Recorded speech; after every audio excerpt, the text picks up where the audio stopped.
1959 जगह थी Soviet union के यूराल पर्वत। चारों तरफ बस बर्फ से ढकी चोटियां और तापमान -30 डिग्री। सोचिए जरा, यहीं पर 9 बहुत ही एक्सपीरियंस ट्रैकर्स का एक ग्रुप एक ऐसे रहस्य में उलझ गया जिसका जवाब आज तक किसी को नहीं मिला है। तो चलिए आज इसी अजीबोगरीब मामले की गहराई में चलते हैं। जरा सोचिए, ऐसी क्या वजह हो सकती है कि कोई अपना टेंट अंदर से फाड़कर नंगे पांव -30 डिग्री की जमा देने वाली बर्फीली आंधी में भाग निकले।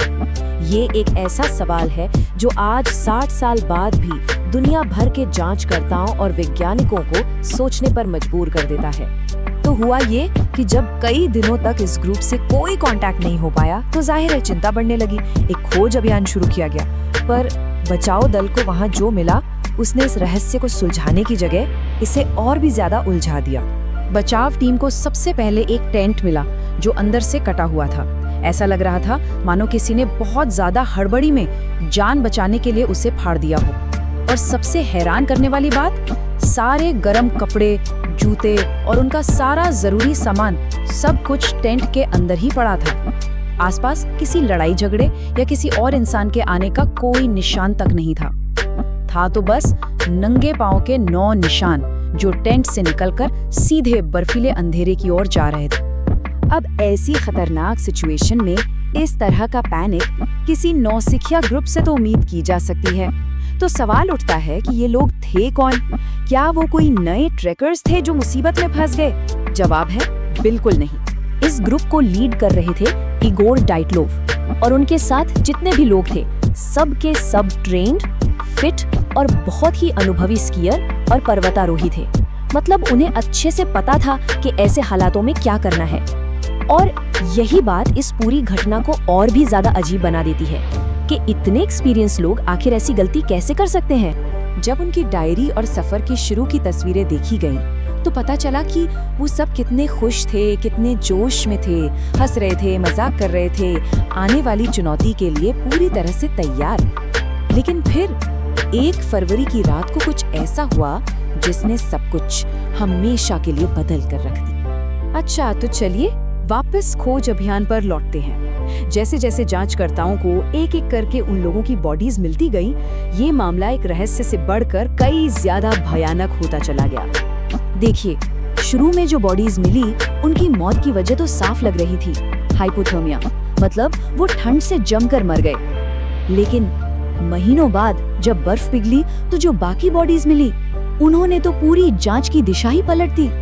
इनकी पसलियां और खोपड़ी बुरी तरह टूटी हुई थी, लेकिन शरीर पर बाहर से कोई बड़ी चोट का निशान तक नहीं था। और जो बात सबसे ज्यादा परेशान करने वाली थी वो ये कि एक विक्टिम की जीभ गायब थी।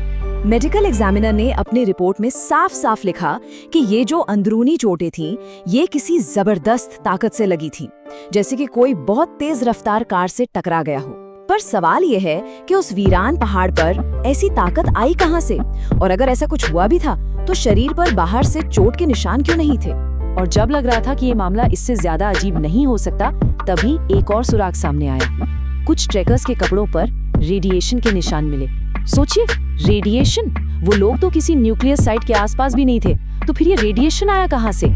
तो देखिए, एक अंदर से कटा हुआ टेंट, बेहद अजीब चोटें और कपड़ों पर रेडिएशन, इन सभी हैरान करने वाले सुरागों को जोड़ने के लिए कई थियरीज सामने आई जो ये समझाने की कोशिश करती हैं कि आखिर उस रात हुआ क्या था। तो चलिए कुछ मेन थियरीज पर एक नजर डालते हैं। सबसे पहली और सबसे कॉमन थियरी है एवलांच यानी हिमस्खलन की। इस थ्योरी के हिसाब से रात में अचानक बर्फ की कोई बड़ी परत खिसक गई होगी, जिससे वो लोग घबरा गए और उन्हें अपना टेंट काटकर बाहर भागना पड़ा। अब देखिए, ये थ्योरी टेंट काटने और उन भयानक अंदरूनी चोटों की वजह तो समझा सकती है, लेकिन इसके खिलाफ भी कई पक्के सबूत हैं। जांच करने वालों को उस जगह पर किसी बड़े एवलांच का कोई निशान नहीं मिला। और सबसे बड़ी बात, अगर एवलांच आया होता तो उनके पैरों के निशान भी तो बर्फ के नीचे दब जाते ना, लेकिन वो तो बिल्कुल साफ साफ दिख रहे थे। अच्छा, दूसरी थियरी थोड़ी साइंटिफिक और कॉम्प्लेक्स है। इसे कहते हैं इंफ्रासाउंड। इंफ्रासाउंड एक ऐसी लो फ्रीक्वेंसी वाली आवाज होती है जिसे हमारे कान सुन नहीं सकते, लेकिन ये हमारे दिमाग पर बहुत गहरा असर डाल सकती है। इससे इंसान को अचानक बहुत ज्यादा घबराहट, बेचैनी और डर महसूस हो सकता है। तो ये थ्योरी उनके अजीब बर्ताव और बिना सोचे समझे भागने की वजह तो समझा सकती है, क्योंकि वो इलाका तेज हवाओं के लिए जाना भी जाता है जो ऐसी कंडीशन बना सकते हैं। लेकिन ये थ्योरी उन भयानक फिजिकल चोटों को या फिर कपड़ों पर मिले रेडिएशन को बिल्कुल भी एक्सप्लेन नहीं कर पाती। एक बात और, ये घटना कोल्ड वॉर के पीक पर हुई थी, इसीलिए एक बहुत popular theory secret military test की भी है। क्या ऐसा हो सकता है कि उन ट्रेकर्स ने गलती से कोई गुप्त सोवियत हथियार का टेस्ट देख लिया हो और सच को दबाने के लिए उन्हें रास्ते से हटा दिया गया? ये थ्योरी आसमान में अजीब लाइट दिखने की बातों को, रेडिएशन को और उन जबरदस्त चोटों को समझा सकती है। ये भी एक फैक्ट है कि इस केस की फाइल को बहुत जल्दी बंद कर दिया गया था। लेकिन इस थ्योरी के खिलाफ सबसे बड़ी बात यह है कि आज तक इसका कोई भी पक्का सबूत नहीं मिला है। एवलांच, इंफ्रासाउंड, मिलिट्री टेस्ट, इतनी सारी थ्योरीज के बावजूद जब 1959 में इस केस की ऑफिशियल जांच बंद की गई तो उसका जो नतीजा निकला वो इन सब से कहीं ज्यादा अजीब और अधूरा था।